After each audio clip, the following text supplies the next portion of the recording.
Today we are exploring what used to be the most expensive place to live in the entire world. And it's in the UK. Can you believe it? Now, whilst I'm here in this seaside paradise, we've got a list of things that I want to complete by the end of the day. Things that I want to see, and I'm not going home until I find them. Already, one of the things was a supercar. We've got an Aston Martin DB11 there. Is it a supercar? I'm going to go for something a bit more expensive. So far, we ended up paying £12 for parking for 4 hours. I want to have a look at the house prices, the shop prices. I want to see everything about this place because already parking, I'm not enjoying that. So we've entered pretty much the start of the town and it looks like it's very, very, very small. It's just a row of expensive restaurants and shops and cafes, I believe. Now, as you approach this very small seaside shops and towns, you've got Rick Stein's, which is a very, very posh restaurant. I think he actually used to live here. I don't know if he still does. But we got an estate agent and we wanted to check out the prices straight away. 1.9 million for this, 1.2 million for this, 1.25 million, 2.75 million. It just gets, oh my god, 12 million. Oh my god. 15. We've got 1 million. Where's 15 million. Oh my. 3 mil. Well, that literally appears to be it for the town. Literally just a row of a couple posh restaurants like Rick Stein. As I said, I think he lives here. Estate agents with expensive houses, and there's not even a supermarket. If I'm paying 2 mil, I need a Lidl, an Aldi, a Waitrose, a Tesco at least 2 minutes away. Yeah. Where do they shop? Now, as we enter Sandbanks, we've literally just come across the most expensive road here. And altogether, the property price is apparently £93 million. I think down there is where the massive properties are. Millionaires Row is right down there. We're seeing huge gates and big, big, big boy mansions. Welcome to Millionaires Row, where we're starting off with this absolute beauty of a house. From this side, you can just tell how big, that is. Oh my god. Size. Look at the size. You can't see over these big gates, but I think you can tell. Look how big. Now, I've been doing a bit of research about these houses whilst we've been walking past Millionaire Row. So Panorama Road's total price per square foot has exceeded Miami and Monte Carlo. But why would you live here? If you have that much money, why are you living in the UK? You literally buy a house with a pool that you can only use for like 2 weeks. I wouldn't do it. I just wouldn't. Yeah. But because there's not a nice weather for you to use the pool. Yeah, no, exactly. So right behind me, believe it or not, is the world's most expensive bungalow ever sold for 13.5 million. Now, it doesn't look like much right here. You walk through here. So long to find it. It took us ages. It doesn't look like anything here.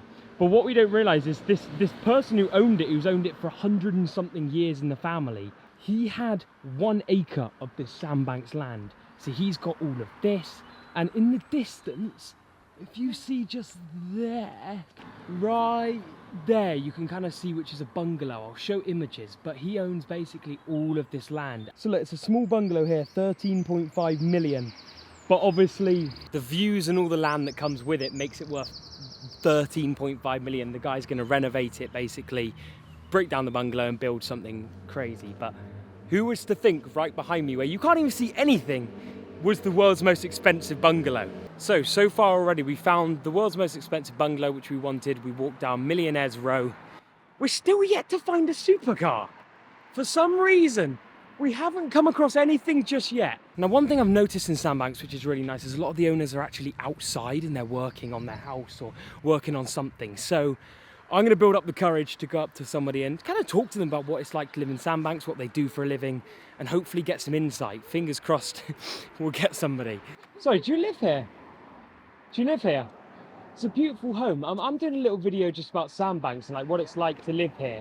Would you mind potentially being part of the video? Yeah. Is that okay? Can I ask you some questions? That's all right, yeah. So what do you do for a living to afford a place like this in Sandbanks? We do develop houses, but I'm like a CNC engineer. So how long have you lived in Sandbanks for?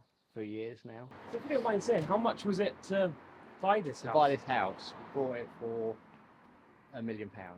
We've spent maybe 400,000 doing it up. So what advice would you give to somebody who wants to live in a place like this, in a lovely house like this? Start earning money. We've done it through developing properties, buying them, living in them, selling them, and just moving up the ladder, you know. And just slowly Yeah, building up. Well, yeah. thank you so much. That's absolutely amazing. Yeah. Right, so we're on the strip of shops where there's nothing really going on, and we're hungry. We want some food. We have no idea where to get some food. Rick Steins is not in my budget for today, so we're going to try and find somewhere. Right, we've caved in. We've gone to the high street with about 3 shops, and we decided to go to the cafe there for some lunch. We're going to review the prices of this place. Toasty, £7. Sandwich, £7. Neck, that is quite a lot in there.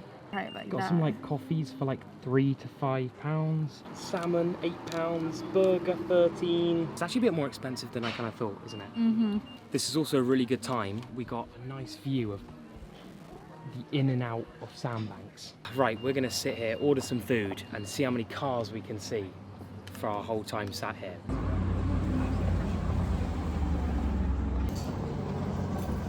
What is that?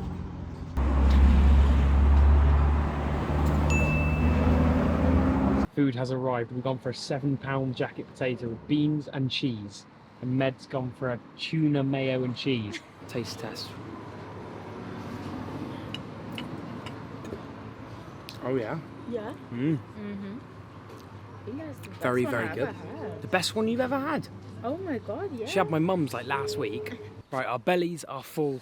We've eaten some good food. We didn't really see too many supercars. We're just about to walk over to the beach where we're going to see some insane houses. But I want to get Meda's reaction to this because it's literally like the Caribbean over here. So here is the beach. Look at the sand. Oh my god. And then look, you can see all the houses down here, which we need to walk to. Now, as we're walking along this rather windy beach, we've got the sea on one side and then these beautiful, beautiful houses just here. I'm guessing there's a rope there because of privacy, but look at these beautiful looking houses. We just literally go on for ages. There's more and more, bigger and bigger the further you go. So I'm excited to see what we can find. And I believe there's an old celebrity who used to live here, which we're gonna find the house of right now. We found a celebrity house. This right here is Harry Redknapp's old house. He actually moved because there were too many basically people looking over his house. Which I think is probably why they put this fence here, but we found a celebrity house. Yes! This is the reality of it. I think it's probably better to go the other side. We bought 2 ice creams in the cafe, £7 for 2 ice creams, which I wouldn't say is too bad, and we're just wandering around looking at these expensive houses that we can't afford. This is absolutely mega.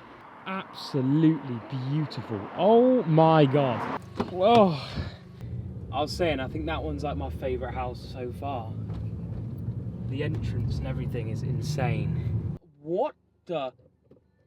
A whole ass tank. If you did enjoy this video, give it a like and subscribe, and we'll see you guys in the next one. But where shall I go next? Where shall I investigate next?